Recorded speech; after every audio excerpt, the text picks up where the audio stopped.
Ayan, hello po mga Kalingap. So, isa sa mga nagustuhan ng mga viewers kay Kalingap Edu ay makulit po siya, magaling po siya mag-entertain sa mga beneficiary ni Kalingap Rob, at may mga times na itong si Edu ay parang tahimik po siya.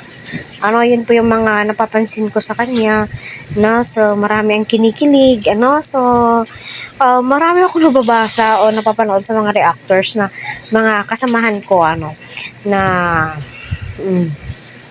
si Joy daw at saka si Edo ay pwedeng maging tandem, no, bilang magkaibigan, kuya, para mag-entertain, magpasaya sa atin. So, kung gusto ni Edo, why not? Pero nakasaad doon sa kanyang life na mag-focus po siya sa kanyang beneficiary at hindi po inaasahan ni Joy na gagawin po ito ni Ed sa kanya, at kita po natin ay tawang-tawang nga po itong si Edu. Tawang-tawa din po itong si Joy. So, totoo naman po, So, naway patuloy po natin suportahan sa Kalingap Rob at ang buong team, no? Huwag po natin skip ang kanilang ads, lalong-lalo po si Kuya Val Santos Matubang, para sa ganun po ay marami pa pong kababayan po natin ang kanilang matulungan. So, panoorin po natin to.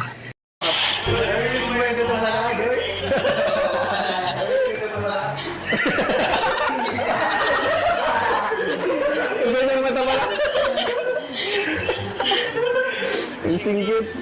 Walang singgit. Mga Kalingap, no, napanood po natin, no, at pwede, no, magpasaya kasi nga po, alam naman po natin na maliban sa pagtulong po ni Kalingap Rob, sa kanyang mga beneficiary ay nagbibigay aliw entertain ito sa mga manonood, So, maraming salamat po. Naway, mag-subscribe po kayo dito sa aking channel.